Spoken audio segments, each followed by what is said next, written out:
when she broke apart and went down, shattering those hopes and dreams, shattering lives, shattering families. I was there when they recovered the bodies and laid them to rest. I was there as she laid on the bottom of the ocean floor, 12,000 feet below the surface, for more than 70 years, waiting to be found.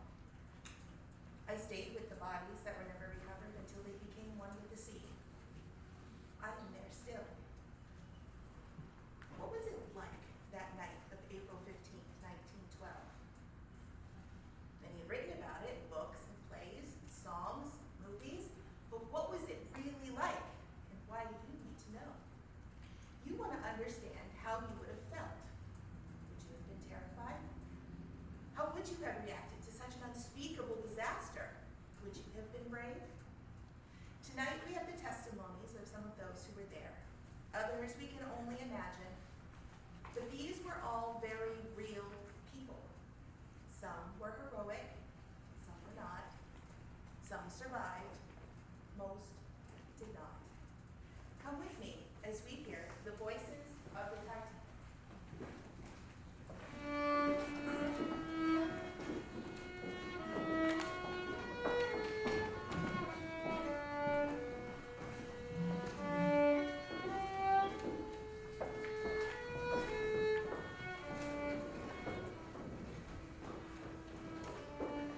It was the biggest ship in the world. Mankind's crew and an achievement, they called it. And I built it. Well, I had some help.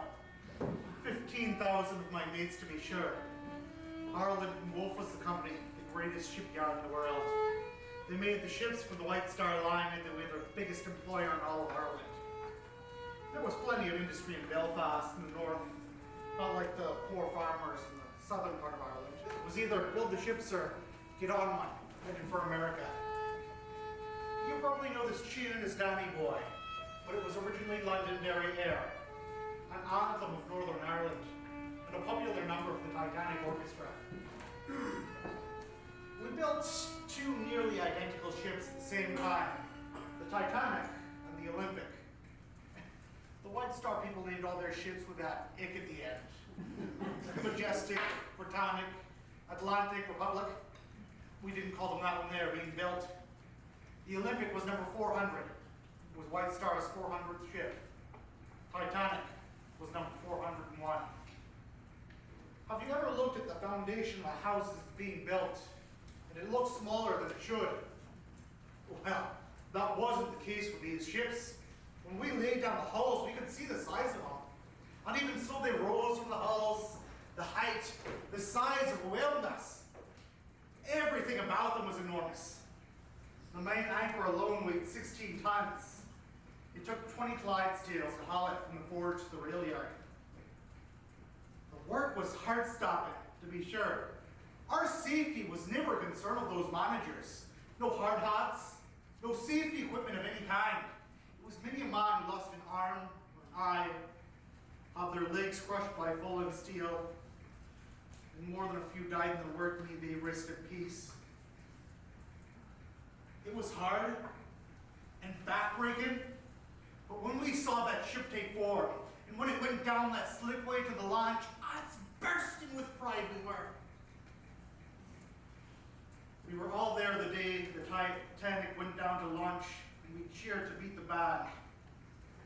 Then it was on to the next ship.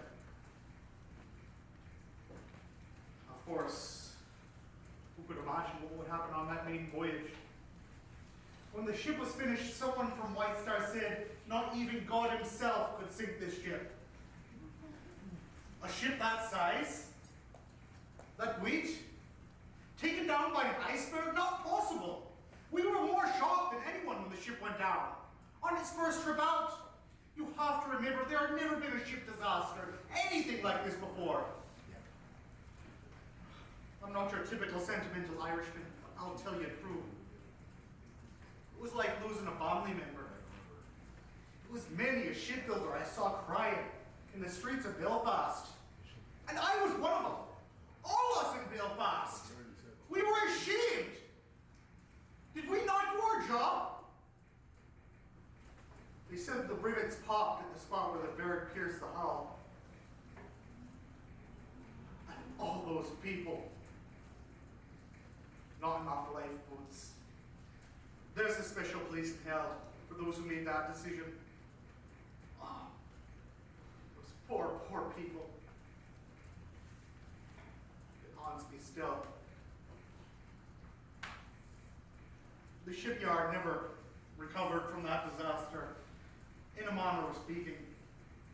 All us in Belfast felt the failure.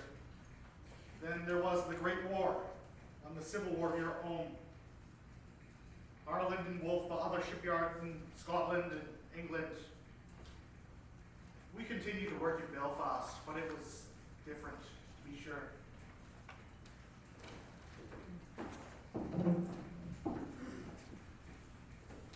My name is Bruce Ismay. I was chairman of the White Star Line. That's the company that built the Titanic. In 1868, the company had gone bankrupt. My father bought it for £1,000. And over the years, he built it up into the most prominent shipping line in the world. We carried passengers and cargo between Great Britain, the United States, Canada, South Africa, Australia, most of the world, really. In 1899, my father died, and I became chairman. In the early days, we carried passengers and all kinds of cargo on the same ships. We built bigger ships in order to accommodate livestock. Our plan was to carry passengers and livestock on the same ships. But we soon realized that the passengers might not take too kindly traveling with large herds of pretty smelly animals. So we designed most of the cargo area intended for cattle in order to accommodate a greater number of third-class steerage passengers. Now, this was a prime example of business rising to meet a need. Millions of Europeans were emigrating to the United States every year. The White Star Line carried more than 3 books.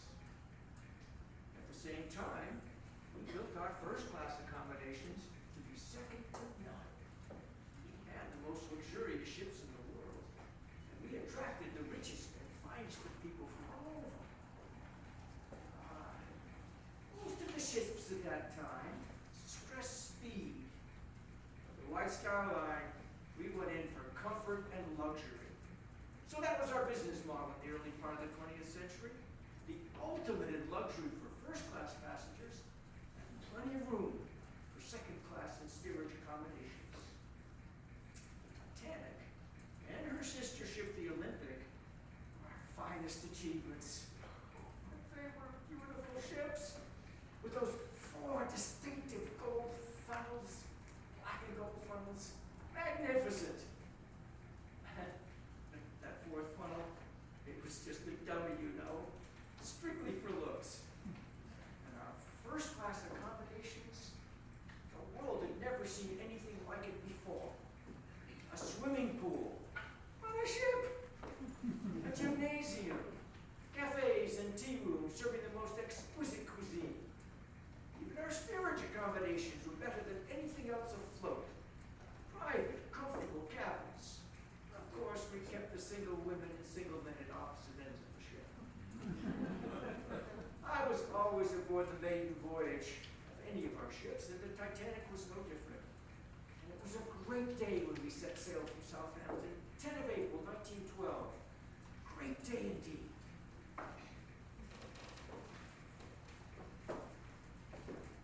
My name is Edward John Smith. I was the captain of the Royal Mail ship Titanic, the grandest luxury liner of my time.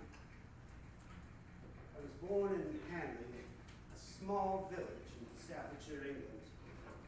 At the age of 13, I traveled to Liverpool and began my seafaring apprenticeship. In 1880, at the age of 30, I joined the White Star Line, and over the years commanded many of their ships.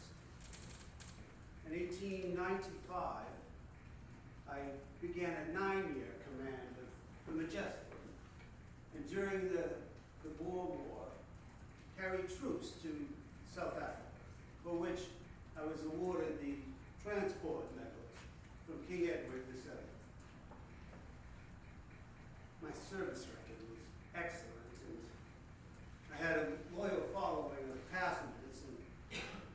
became sort of a father figure to the crew, especially as I grew older.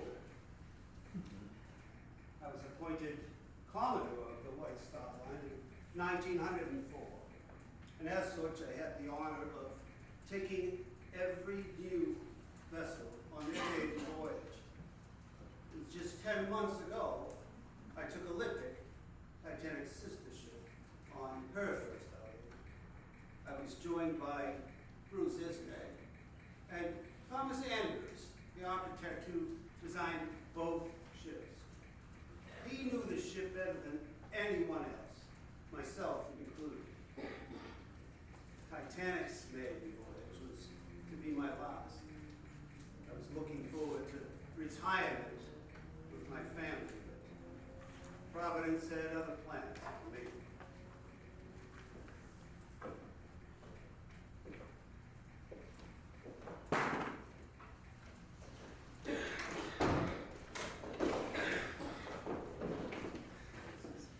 My name is Harold Bright. I was the junior wireless officer aboard the Titanic. My associate, the senior wireless officer, was Jack Phillips. Senior. We had a birthday party for old Jack 2 days out. He turned the ripe old age of 25. I was 22 at the time. We split our duties in 6-hour shifts, 8 a.m. to 2 p.m., 2 p.m. to 8 p.m., and so on. We got along splendidly and were the best of mates. Right up till the end. We weren't, strictly speaking, members of the Titanic crew. We were employees of the Marconi Company, and as such, our primary responsibility was to send passengers' messages to shore. Weather reports were a secondary concern. On April 10th, the Titanic launched on her maiden voyage. The crew and the first set of passengers boarded at Southampton, England. The ship sailed at noon. Among these first passengers were Mr. and Mrs. Isidore Strauss.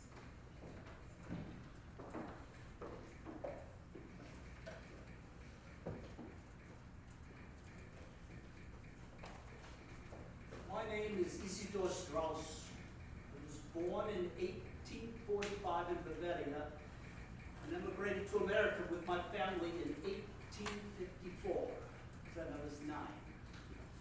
We settled in Georgia, and I was about to go to West Point when the Civil War broke out in 1861.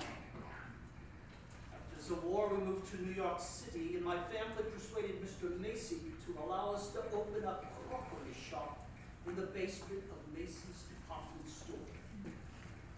It soon became the glass and china department. My brother and I worked hard, and before too long, we had become the sole owners of the world's largest department store. My name is Ida Strauss. I was born in Worms, Germany in 1849, one of 7 children, and the entire family immigrated to New York in the 1860s. In 1871, we were married. Oh, Isidore was such a handsome young man. That's it. He had 7 children and had a very happy life. Isidore is so modest about his accomplishments, but he was the owner of Macy's. He was an advisor to President Grover Cleveland, served in the U.S. House of Representatives, and President Cleveland offered him the job as Postmaster General, but Isidore declined. In the winter of 1911 to 1912,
Jacob Astor IV.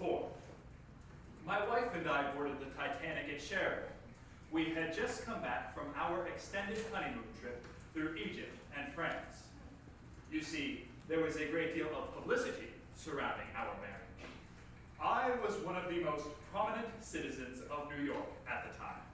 Some said I was the richest man in the United States.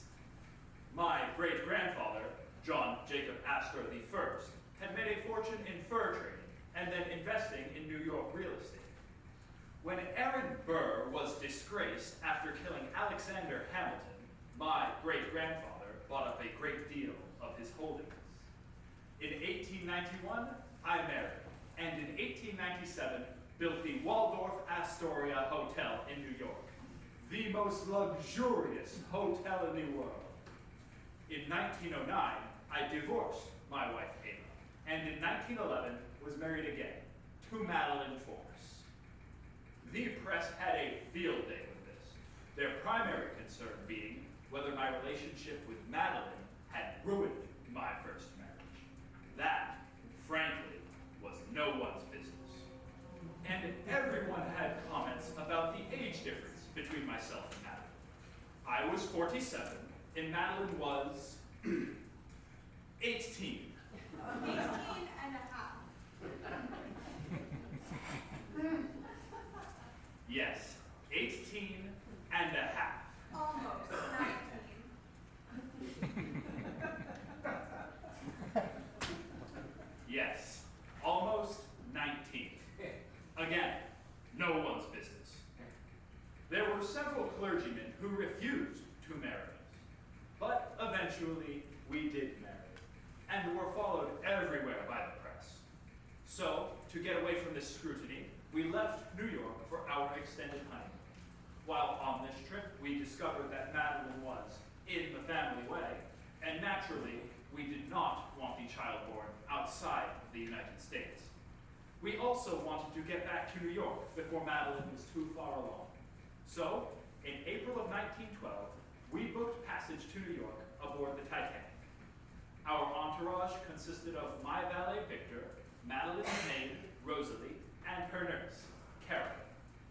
Oh, and our little Airedale Terrier, Kitty.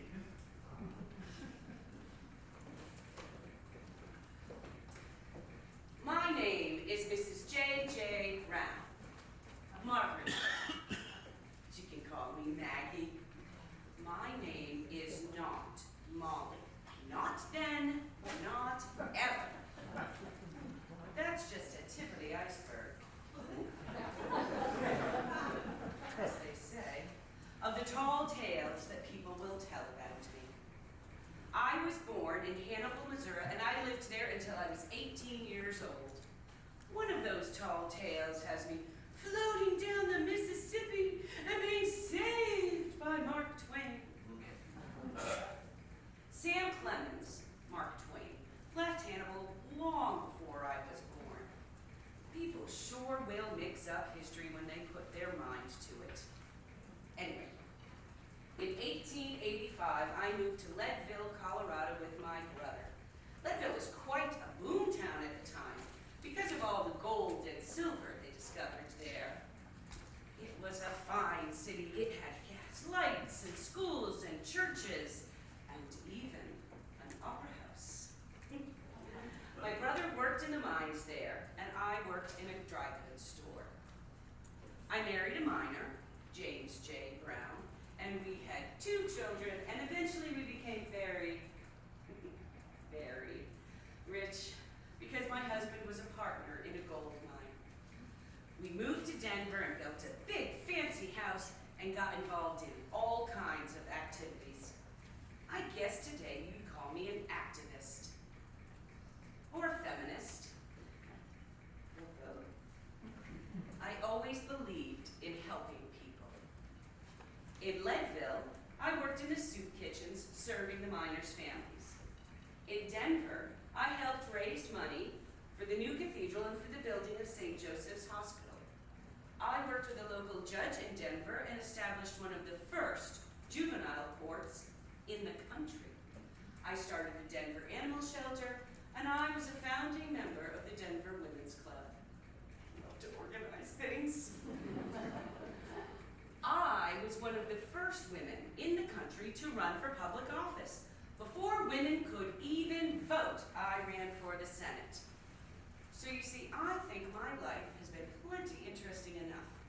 without all the stories. Now, Mr. Brown was not much for society life or for traveling, and so in 1909 we separated. But we remained devoted to each other until James's death in 1922. In 1912, I was traveling with the Astor Party across Egypt. One day we decided to go to the local bazaar, and I wanted to have my fortune told by the palm reader. As he bent over my hand, he traced the lines of my palm, saying, "Water, water, water," in his faltering English, and something about a ship going down and bodies everywhere. I brushed it off at the time. He knew I was from America and had to come across the ocean. Looking back, it does give me a shudder. It was while we were in Egypt I received word that my oldest grandchild was gravely ill. That did give me a foreboding, and so I cut my trip short and booked passage home on the Titanic. Titanic then recrossed the English Channel and at 11:30 the next morning docked in Queenstown, Cork Harbour, Ireland, where the remaining passengers, mostly third-class steerage, boarded. My name is Ellen Mary Mockler. I was born in the county of Galway in 1889 in a little place called Carfurry, which you'll be finding on any map above where the road it is. My mother and father had 6 children. There was Martin, Michael, Margaret, Bridget, and a baby who died at birth. God rest his soul. I was the youngest, and all of us, save Michael, left to go to America. There was nothing for us in Ireland, nothing but poverty and heartache. My sisters had left to go to New York some years ago and wrote to me to come join them. Said there was plenty of work and money for all. At the same time, one of our neighbors, Martin Gallagher, he moved to New York in 1901. He had returned for visits and he too told us of the wonders of New York. So my sister sent me the money for my passage on the Titanic and off we went to the docks of Queensland. There were 5 of us from Galway who traveled together. There's Martin and myself, as well as Margaret Mannion, Tommy Smith, and Tommy Kilgannon. Glad I was for the company and protection. Of course, we were separated once on the ship. Single men were in the forward cabins, and single ladies were with the families in the rear. But we all got together for meals and socializing. Most of the men had smuggled fairly good amounts of whiskey on board, so that made for good times. The single women were lodged forward to the cabin, and it was there that Margaret and I met him. My name is Hannah Naughton. I was born in Kilcullen, County Cork in 1891. My father was a farmer, but so was everyone in that part of the county. And there were 8 of us children growing up. Martin, Patrick, John, Michael, William, Bridget, Cornelius, and me. Every family we knew, every single one of us children to America. This immigration had been going on for decades, ever since the potato famine in the previous century. Millions of Irish had gone to America over the years. And that was always the dream, a better life. My family was no exception. I was luckier than most in that I had an education and I was certified as a teacher. And so, I was going to New York. The roads were paved with gold, or so they said. My brother was living there, working the railroads. He told me that the churches were starting up schools for the Irish youngsters all over the city, and surely I could get a position in one of them, as long as there weren't too many nuns in the way. When I got to Queenstown and saw the ship going to port, it took your breath away, no doubt about it. It was tremendous, homeric. But then you got down to the third-class cabins and, well, they were a little bit less than grand, you might say. Sure, they were warm and they were clean, but we were pretty well crowded up like the proverbial sardines we were. That made for some gay times at that. My best mate turned out to be Ellen.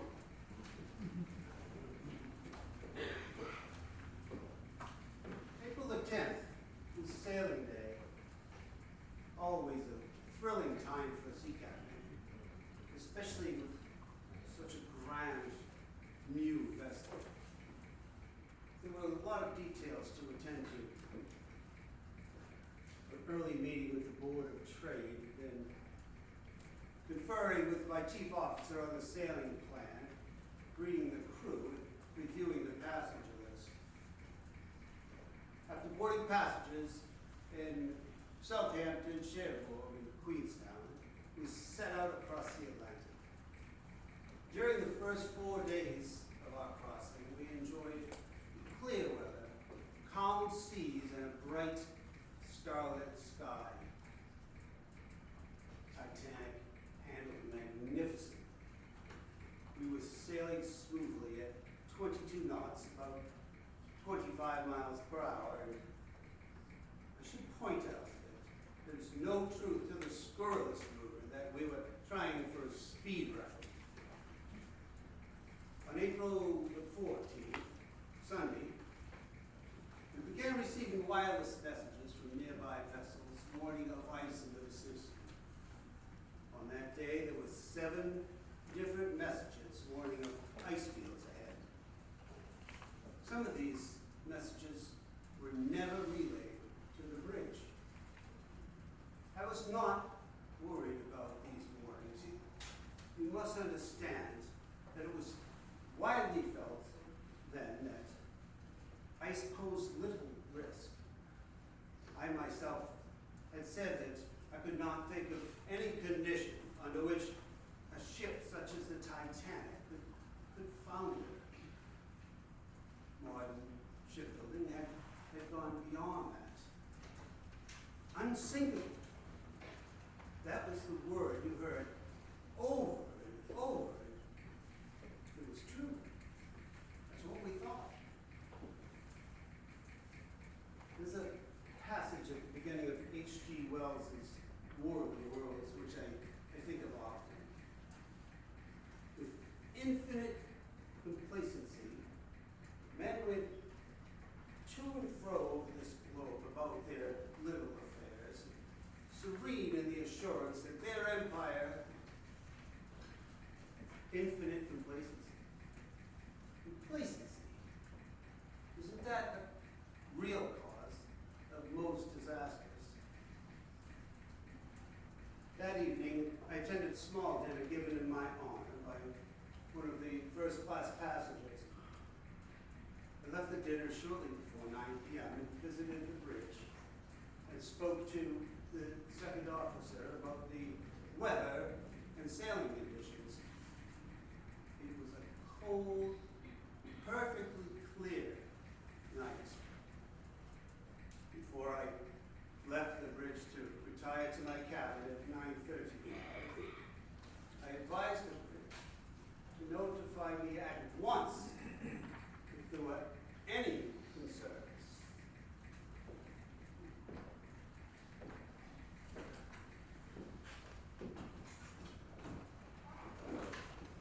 9:30 that evening, we received a message from the steamship Messenger, warning of a large number of icebergs and an ice field directly in the path of the Titanic. Jack was working a backlog of messages from the passengers to Cape Grace, Newfoundland, and he continued to do so. He put the warning message under a paperweight. But then, at 10:55, we received another message from the Californian, the closest ship to us at the time. It said that she was stopped and surrounded by ice. We sent back this message. Keep out, shut up, working Cape Grace. Telling another ship to shut up was standard practice. It's not rude as you might think today. So, neither message was relayed to the bridge. And worse than that, having received no further response from us, the operator of the Californian turned off her radio and went to bed for the night. The closest ship to us at the time, but none of us stressed it.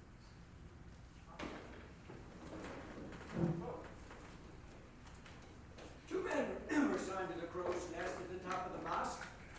They were on the lookout for icebergs. Somehow their binoculars had gotten misplaced. Another little detail that might have made a difference, especially since it was a moonless night, so the sea was lit only by starlight. Suddenly, he saw a spot on the horizon, a bit darker than the sky around it. It grew rapidly larger, and soon the cry went up to the bridge from the crow's nest. Iceberg! Right ahead! By the breath of God, the frost is given, and the breath of the waters is straightened.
iceberg on her starboard side.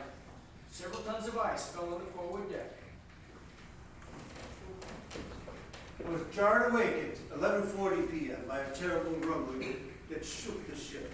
I dressed quickly and raced to the bridge where I was informed by First Officer Murdoch that we had struck an iceberg. Officer Murdoch had reversed the engines and tried to steer around it, but the berg scraped down our starboard side. I asked Thomas Andrews, the architect, to go below deck, assess the damage, and give a full report. When he returned, he had a terribly grim look on his face, and he told me that we were taking on water fast, and the Titanic had less than 4 hours to survive. The ship could survive if 4 of the watertight compartments were breached, but the berg had torn a hole in 5 compartments. We stood in silence a moment as the gravity of that news settled upon us. And I said to Officer Murdoch, there shall be no panic. And later, when I gave the order for the lifeboats to prepare to be lowered, I stressed strict adherence to decorum. Women and children first.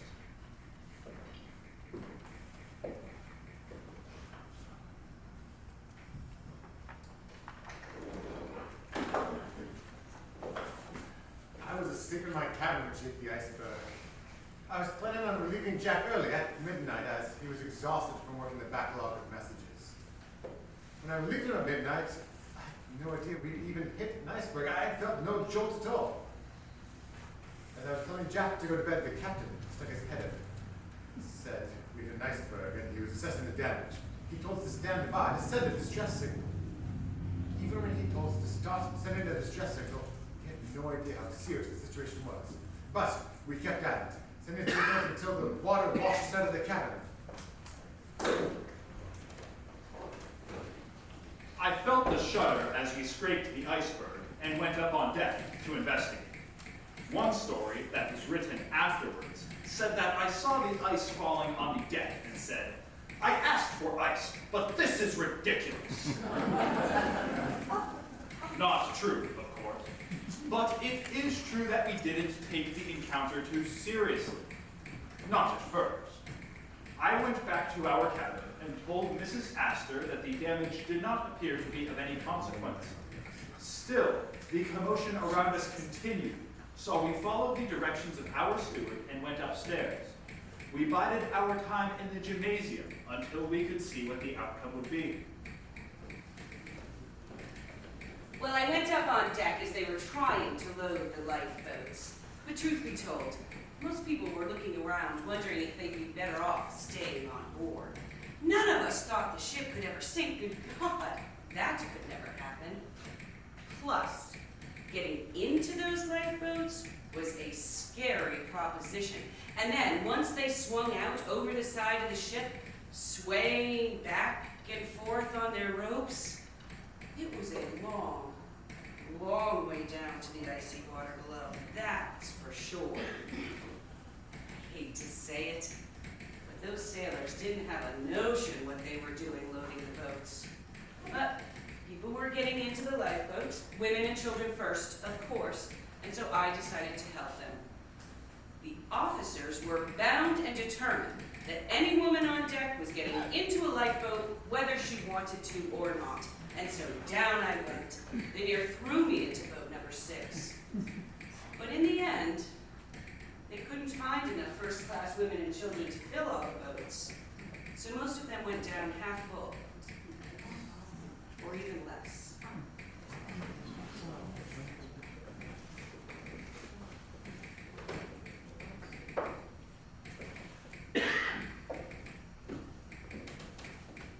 Isidore and I were awakened by a steward who told us to dress warmly and put on our life jackets. There was such commotion in the hall, I must admit, it's the urgency of the steward frightened me. By 1 o'clock, we had reached the port side of the forward part of the boat deck. The officer in charge of putting down the lifeboats urged Ellen and me to get into boat number 8. I started to put my foot the boat. But then I changed my mind and came back to Isidore.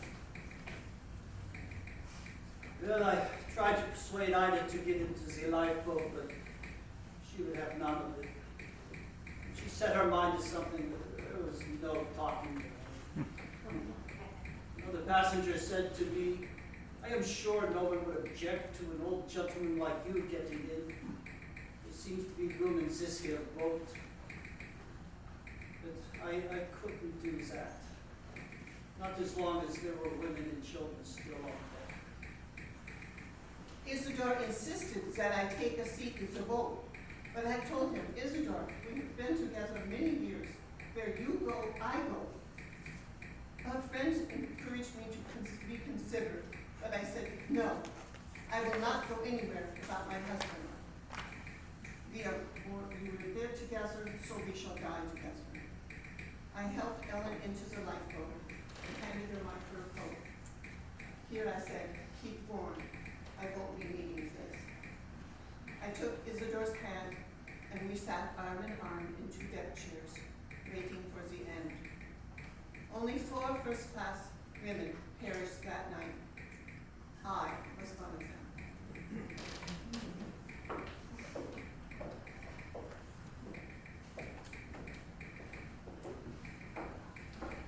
It soon became clear that the ship was sinking, and at a pretty good clip at that. So I loaded Madeline onto one of the last lifeboats to be lowered on the port side, along with her maid and nurse. I asked the officer if I could accompany her, given her delicate condition, but he said no. Still, only women and children were being lowered. I made sure of the number of the lifeboat so that I could find her afterwards. I wanted Madeline to believe that we would be reunited later on. Even though I had no such hope. We began to be lowered into the ocean. Jake leaned over the railing and waved. He said, "Don't worry, we'll meet again in New York." I was so scared. It was cold. But misery loves company, as they say, and the women in the boat tried to buck each other up. I so hoped Jake would be able to get our little kitty and bring him into a later boat. Other people had brought their little dogs with them. Another tale about my husband that was reported after said he had freed all the dogs from their kennels, and they were running wild in the confusion. The last I ever saw him was our boat was moving away. He was standing on the deck, smoking a cigarette. Well, things were considerably different in 3rd class, I can tell you. Being lower in the boat, we felt the scraping more than those higher up. And word came down to us quickly, put on our life jackets, but nothing about going up on deck. We weren't just going to wait around in our bunks. We tried to make our way out and see for ourselves what was happening. The lads I was traveling with, Martin, Tommy, and Tommy, came looking for me. We were, well, if not downright scared, we were certainly nervous, you might say.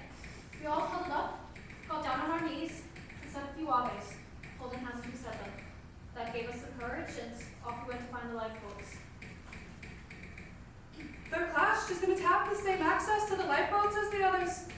I got lost from my cabin mates, and I didn't really know which way to go. And a lot of those passageways were locked up tight. In 3rd class, there were a lot of us Irish, but also a lot of Greeks and Arabs, and I don't know what all kinds of languages were being spoke, and that did not help with the confusion. You could tell the Irish, though. We were on our knees, praying for salvation. I tell you, if Margaret and I hadn't had Martin and the 2 Tommies helping us shove our way through the crowd and make our way to the boat deck, we would have never made it onto a lifeboat. Margaret and I, we lost Hannah. We tried to find her, but she was nowhere to be seen.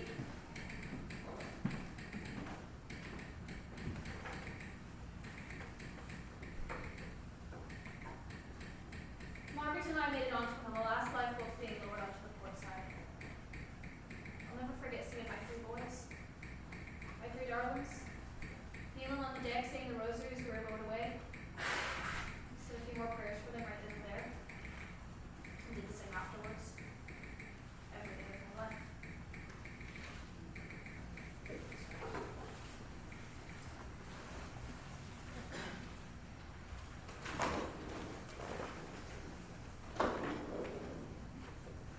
Jack and I continued to send messages as long as we could. We were almost out of power by the time the captain relieved us. Then he was every man for himself. The only lifeboats left were the canvas collapsible boats, and I had a hard time getting one off the deck and into the water. There was no sailor, I can tell you that. I got one into the water, but it overturned. There must have been 20 or 30 of us sitting on the upturned keel of the collapsible, and we were in great danger of sinking. Finally, we were pulled in and saved by some of the other lifeboats.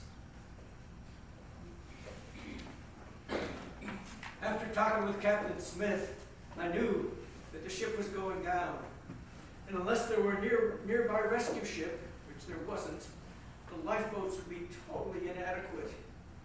Now, the Titanic carried more than the legally required number of lifeboats, but they were intended to ferry passengers from a crippled ship to a nearby rescue ship. They were never designed or intended to carry all the passengers at the same time, to say nothing of the crew. Still, I went up to the boat deck to help load the women and children onto the lifeboats. We did manage to get nearly all the first-class women and children onto the main boats. And then we switched to the collapsibles with the canvas sides. A risky business at best. They started lowering collapsible C. And I saw that there was still plenty of room in the boat. I looked around. There were no women or children. I could get in the boat and save myself. What should I do? Should I do the manly thing and go down with the ship and perish with the rest of the men? I know what some people would think if I got in the boat. I had just 2 seconds to decide this terrible dilemma. There were no women or children to be found. I decided to live and got into the boat.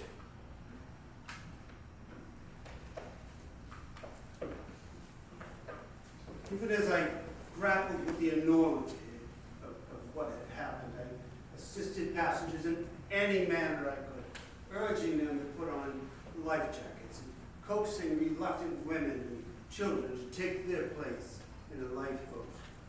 And as Titanic's stern began to rise from the water, I threw deck chairs overboard, hoping that one might help someone stay afloat.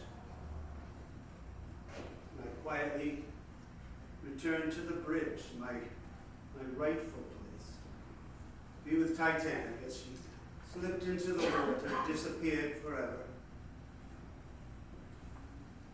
Days later, after it was all over, after it was far too late, it was discovered that at least one ice warning had made its way to the bridge for my review. But I was her captain. All responsibility began and ended with me. Maybe I had let my guard down. Perhaps I had become complacent. She was such a magnificent engineering achievement. I could not imagine that such a catastrophe could occur. 1,500 souls, mine included, paid a terrible price.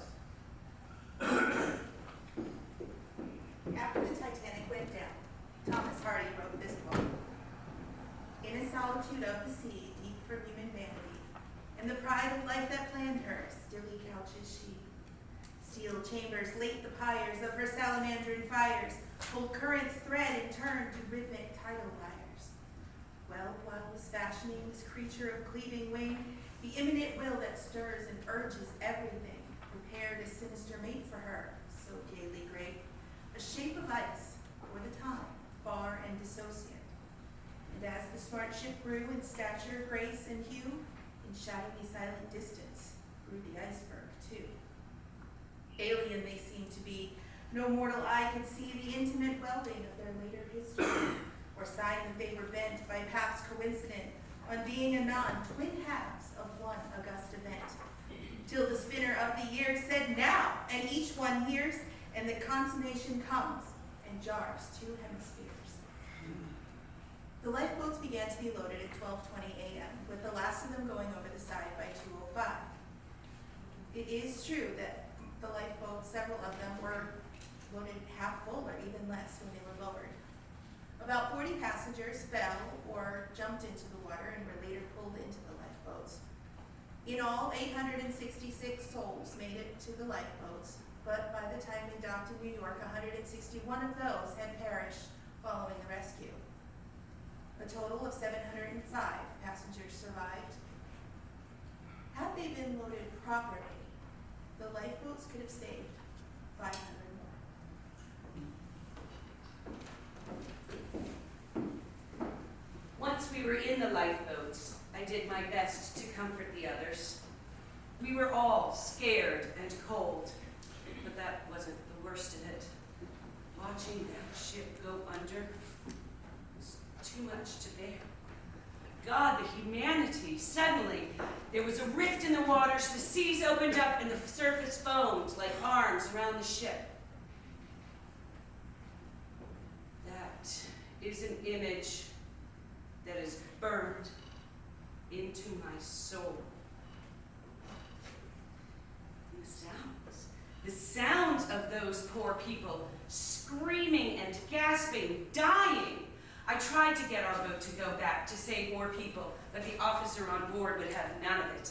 He said there were far too many of them, and our boat would swamp if we went back.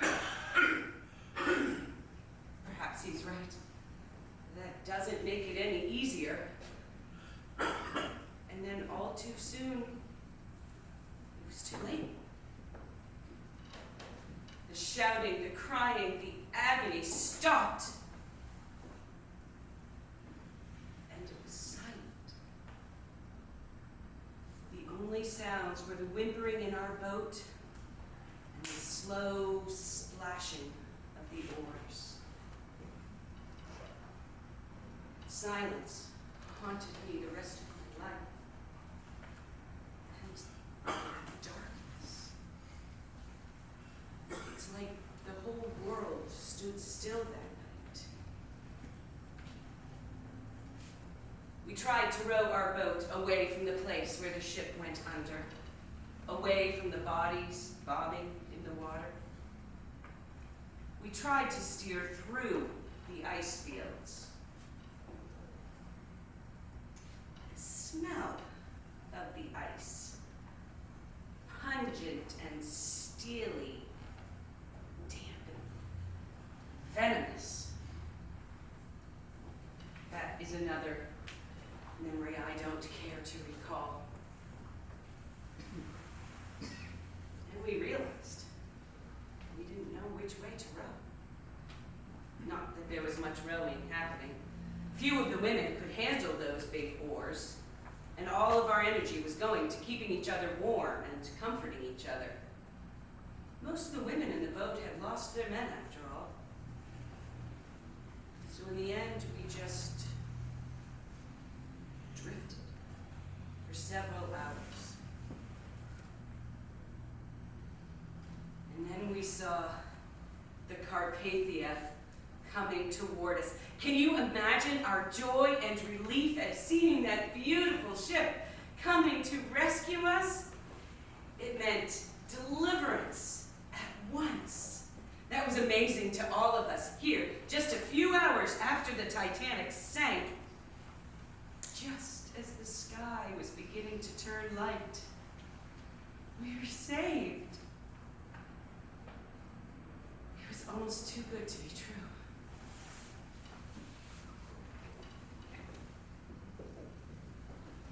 When we finally made it to the Carpathia, my legs had been soaked up to the knees in icy water for hours. I passed one dead body while in the lifeboat. It was my mate Jack, my friend. I made it up the ladder, though my feet were injured from frostbite and injuries in the lifeboats. I felt hands reaching out to me. And the next thing I remember, there's a woman leaning over me in the cabin, waving back my hair and rubbing my face.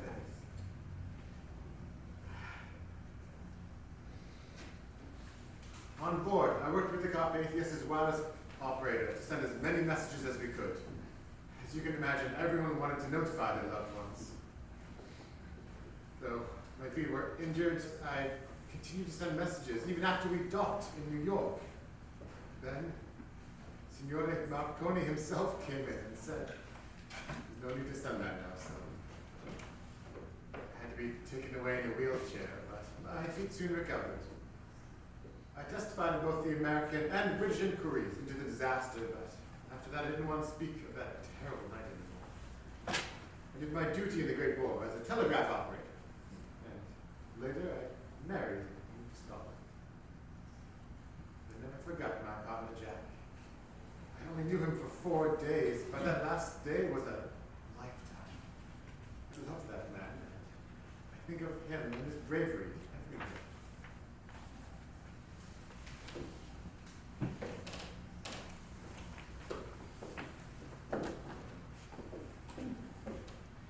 But by the time the Carpathia picked us up, we were all miserably cold, utterly exhausted, and overwhelmed by the disaster that we witnessed and lived through.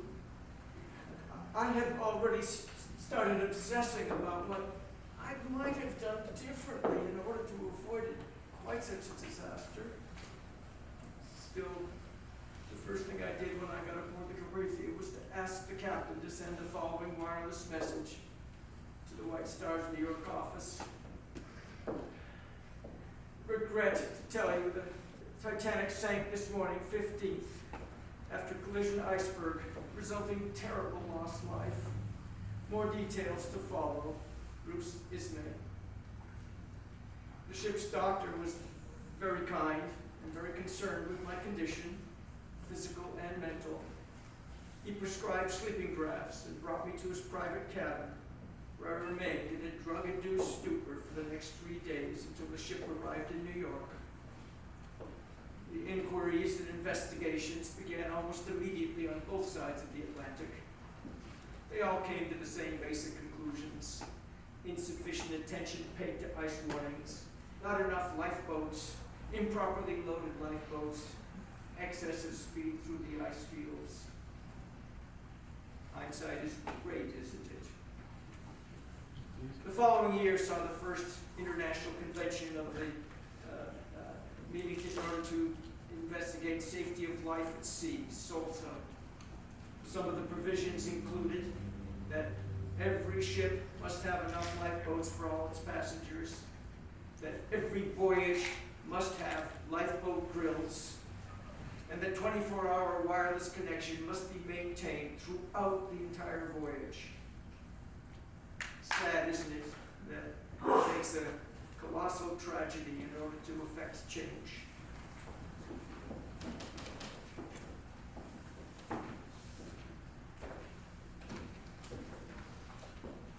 The White Star Line hired several ships out of Halifax to recover the bodies, and I was a crewman on one of them. We left Halifax with a load of embalming fluids and equipment, undertakers and clergy, and large quantities of ice. When we got to the site of the sinking, there they were. Hundreds of bodies, kept afloat by their life jackets. Their faces a ghastly white, all frozen. We quickly realized there was no way we could properly handle so many bodies, and the decision was made to give preference to those that could be identified as first-class passengers. Even in death, the class system prevailed. Many of the third-class passengers and crew members were buried at sea. The remaining bodies were embalmed and brought back to Halifax. From there, many were claimed and returned to New York and elsewhere. 150 of the victims, some identified, some not, were buried in Halifax cemeteries. It was sobering work. We tried our best to send those souls to their eternal rest with dignity and respect. The main cemetery in Halifax that received the bodies laid their tombstones in the outline of a ship, a fitting and lasting remembrance.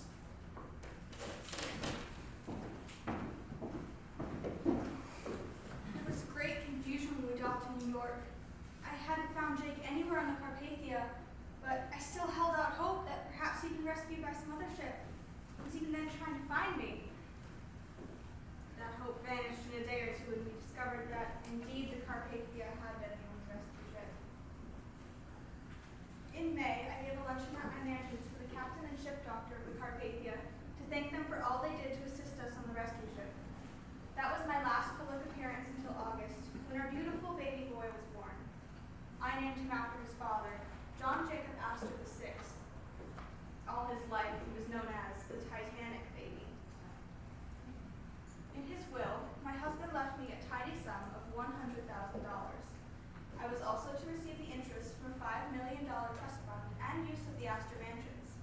I would lose those last two if I ever remarried. After Titanic, my picture was in all the newspapers, and my life became an object of constant scrutiny. I was still only 19 years old, and as you might imagine, I had plenty of suitors.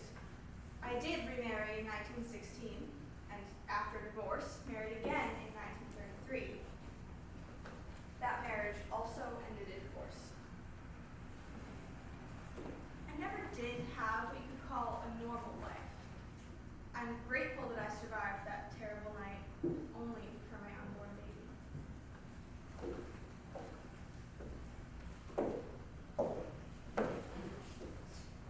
My sisters met me at the docks in New York.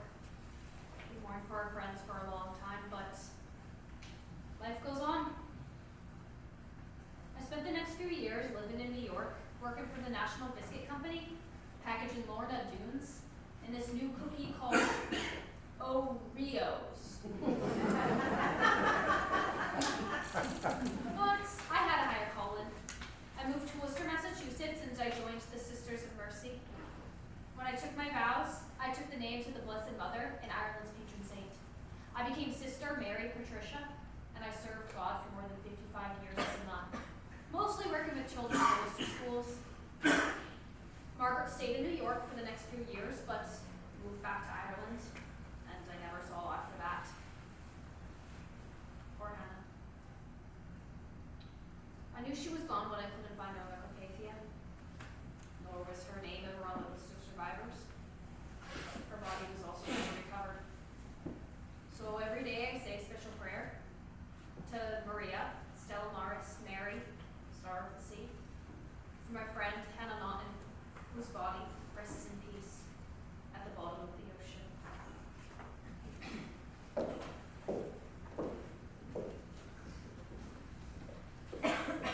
Witnessing the death of 1,500 people changes me.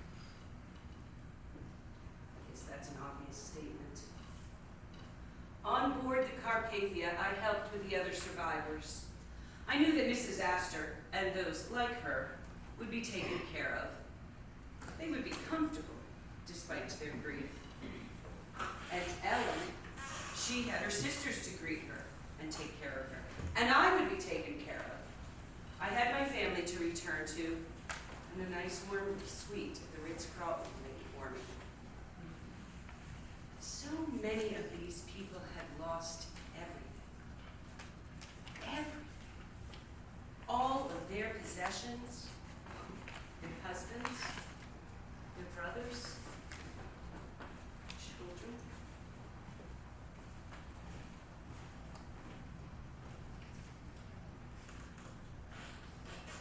That is why I decided to immediately organize the Titanic Survivors Society, not because I wanted to start another club, as some have said, but to help those poor people.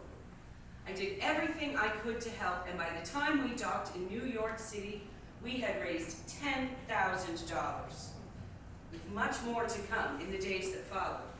Mrs. Astor herself immediately wrote a check for $2,000. Bless her. I stayed on the Carpathia until all of the survivors had been identified and had received medical assistance. And I stayed on in New York for several more days helping the survivors. We presented the captain of the Carpathia with a big loving cup and presented medals to all of the crew members. After the Titanic, I grew quite famous, and I decided to put that fame to good use, helping all the souls that I could.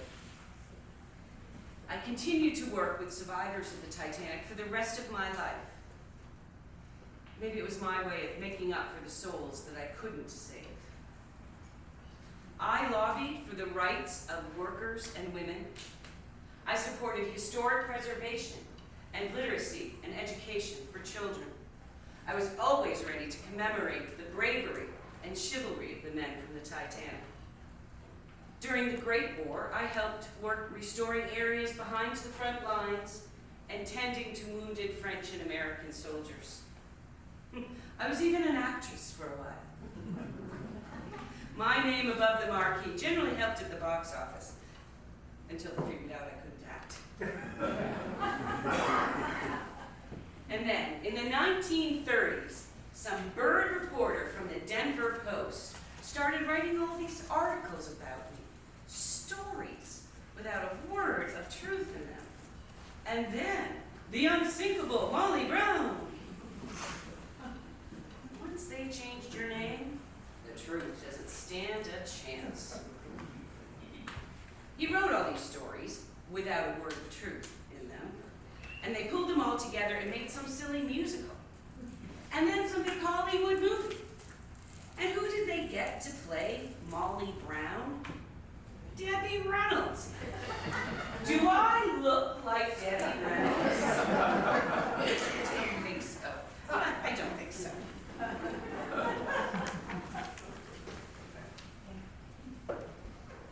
I never recovered from the things written about me in the press, especially the American press. One writer said that I was the most infamous seaman since Captain Bligh. I had a falling out a few years earlier with William Randolph Hearst. His newspapers made me the villain of the story. They never let up. And they didn't care if what they wrote about me was true or not. One story said that I put on a dress in order to disguise myself as a woman. Another said that I pushed women and children aside in order to get into the boat.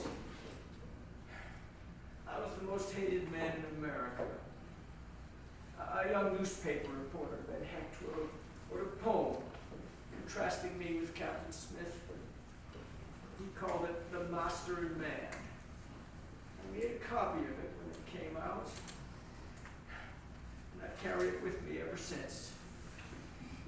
It ends with these lines: to hold your place in the ghastly face of death on the sea at night is a seaman's job, but to flee with the mob is an owner's noble right.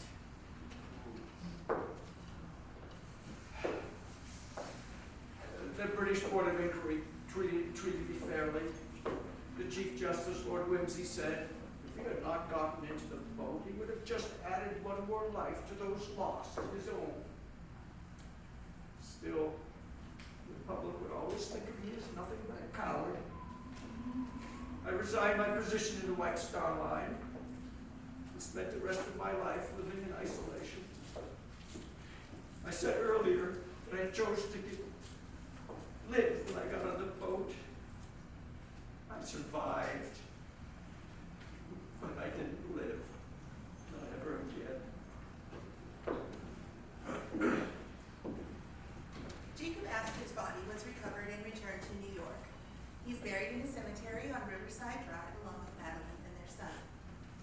Isidore Straus's body was also recovered and returned to New York. Ida Straus's body was never recovered, but their children gathered water from the site of the sinking, placed it in an urn, and buried it alongside Isidore.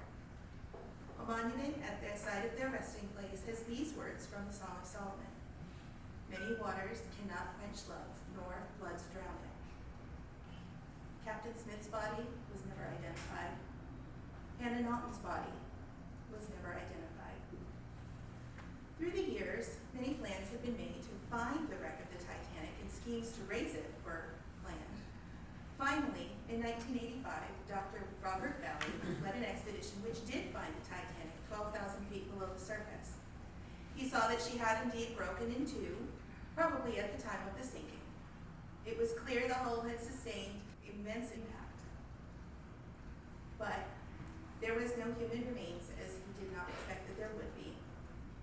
And there were very few articles of clothing, as time and the elements had washed these away.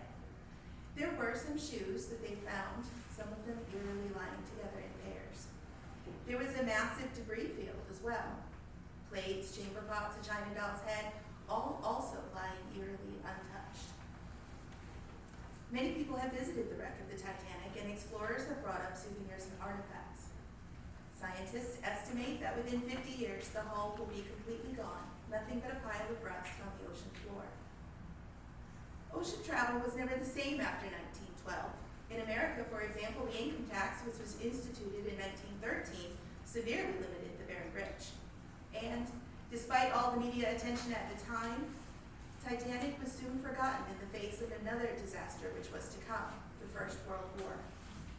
Death would assume a new face. There is one piece of Titanic folklore which probably isn't true, but I like to believe it anyway. Some say that as the Titanic went down, the orchestra played the hymn, Nearer My God to Thee. I like to think of the passengers and crew, most knowing they would probably not survive the night, singing this beautiful, haunting hymn and placing their fate in God's hands. There is a Latin poem that is often paired with Nearer My God to Thee. It begins this way, in articulo mortis, and this is how it translates. At the moment of death, my strength comes from heaven. God helping, nothing will be feared forever. Guide us, O Lord, to the high places, through the narrow roads. Such is the path to the stars, ever upward, Excelsior.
Kate Gilbert is here. She kept sending me texts that she was stuck on 95 behind a burning bus. I really didn't think she was, I was looking at my GPS, I said, oh, she'll never make it. I want to tell you a little bit about her. Kate Gilbert has been a member of Research Services for American Ancestors since 2023. She holds a BA in History from the University of New England and a Master's Certificate in Museum Studies from Tufts. She also obtained a certificate in Genealogical Studies from Boston University, as well as a certificate in Research and American Records from the International Institute of Genealogical Studies. She is also a Titanic historian. She is also a very good actress. I've seen her in several plays. On this, I haven't seen her, but she's been on this stage and throughout the seacoast. So please welcome my friend, Kate Gilbert.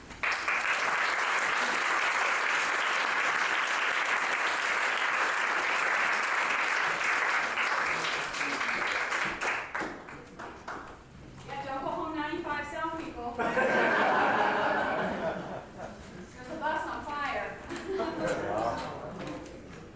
So we've done several of these sessions, and we'll start by asking the audience if you have any questions about the Titanic that we can answer, that she can answer. Was there really a door? Was there what? Really a door that Rose closed her way out? In the movie, there was. Yes, ma'am. I guess, like, of all the tragedies that have happened, like, why do you think that this holds, like, such a fascination? There's a number of reasons. Mostly because she was such a cultural icon of her time. She was the biggest ship in the world at the time, but of course so was every other ship before her. So there's, because of the tragedy, right, whenever a tragedy happens, it kind of gets pulled into popular culture, and this one keeps getting repeated. So in 1912, the tragedy happens, and then World War I kind of overshadows that for a little bit, but there's still a lot of survivors around.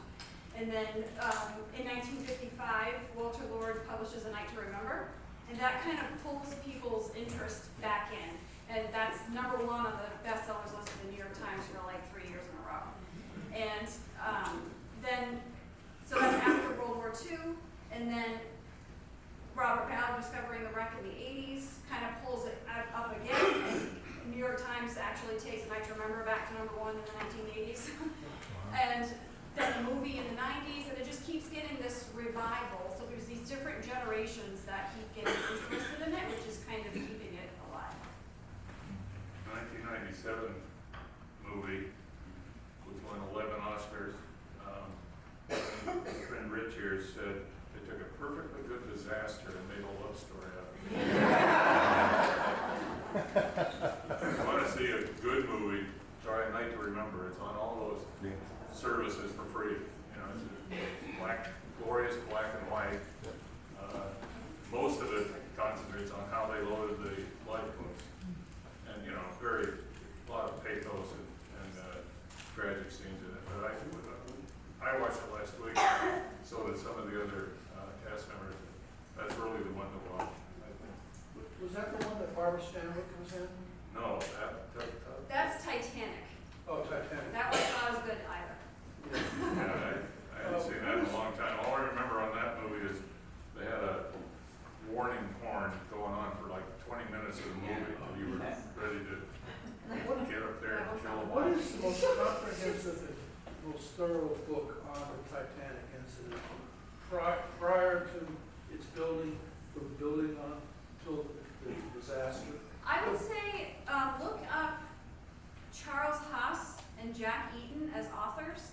They've authored a number of books together, and their books are really comprehensive and really specific in terms of the building and Harland and Wolff up through the 80s and 90s when they stopped. Chris Haas, H-A? Charles Haas, H-A-A-S, H-A-S. and Jack Eaton. Okay. Yeah. Somebody else? Yes. The third class people down the boat, were they able to all mostly get off? Did the women get off, all women? No, a very small percentage of the third class was able to exit the ship. So when they were talking about the lifeboats being lowered half full, that kind of happened for the first half of the lifeboats. So the first class was kind of loaded half full into the first half of the lifeboats, right? And then as it unfolds and it becomes pretty clear that the ship is actually sinking, then the panic ensues and they start loading those lifeboats to full capacity. And as Mike pointed out in the play, only 4 first-class women didn't survive. There were a number of third-class women that did survive as well, but because the numbers are so disproportionate for the number of first-class and third-class, so many more third-class passengers didn't make it up to the lifeboats because there was no room. It's amazing how many people have a personal connection to someone who was on the Titanic. We had a lady here Friday night who was the direct descendant of Isadora Nida Strauss, great granddaughter, I believe, by marriage, but still her name is Strauss, and that's good enough for me. Yes. Michael, could you talk a little bit about your motivation and your thinking process in writing this play? This started at the Silver Fountain Inn in Dover. We've done a couple of shows there, and they were planning a Titanic dinner. So they said, "Can you come up with an entertainment for it?" I said, "Sure." So we did that, and we had to interrupt the play like 6 times while the waiters brought out more food. And this lady was there. So I said, I'd rather expand that into a 2-act play, so I've been working on that. You know, the more research I did, I kept adding things. And one thing that really added a lot was that biography of Molly Brown by, I can't remember her name, Kristen Iverson. Kristen Iverson from Denver, like I am. Molly Brown is just a marvelous character. I mean, she is the heart and soul of this play. She was the heart and soul of Denver for many years, and you know, I have that personal connection. The house where my parents lived when I was born is right around the corner from the Molly Brown house. She said she helped build the cathedral, which is where I was baptized. She started the first juvenile court, been there too. So anyway, that's somebody else. Just wait, what came of the sister ship to the Titanic? I've heard Majestic or whatever it was, I don't know. The Olympic, yeah, she sailed until she was scrapped. So she sailed until, I think, the mid-30s, and then she was sent to a scrapyard. And actually, if you go, there's a hotel in England, I think it's called the White Swan, and they have a lot of the interior wood paneling from the Olympic. Wow. I have some Olympic menu cards here too, which I'll pull out of my bag of tricks. So none of those big ships survived World War II? The Britannic served in World War II as a hospital ship. She also sank, struck by a mine. Oh, wow. Oh, yeah. Yeah. Wasn't there a sister ship that sank in World War I, hit a mine or something? That was the Britannic. In World War I, the Lusitania was sunk by a U-boat. No, not that one, but it was a sister ship to the Titanic or something similar. The Britannic, yep. Was sunk in the Mediterranean, I believe, hit a Yes. mine or something? Yes, exactly. Katie, I came across something that mentioned the Olympic actually had a collision before the Titanic sailed. Yes, she did. In 1911, the Olympic was in a head-on collision with a different ship.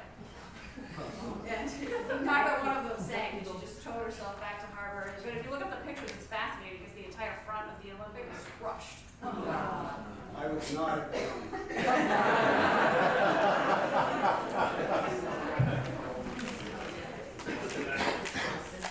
Yes. Can't speak for the wife, but yes.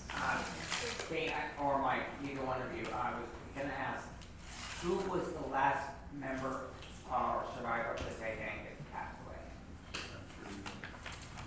I want to say it was Milvina Dean, but I'm not positive. I think that there was another individual that kind of lived in seclusion that did pass away after Milvina, but Milvina was the more famous person. She was like only 6 weeks old when she survived the Titanic, and she used to, you can buy autographs from her everywhere because she used to sign autographs to pay for her medical bills.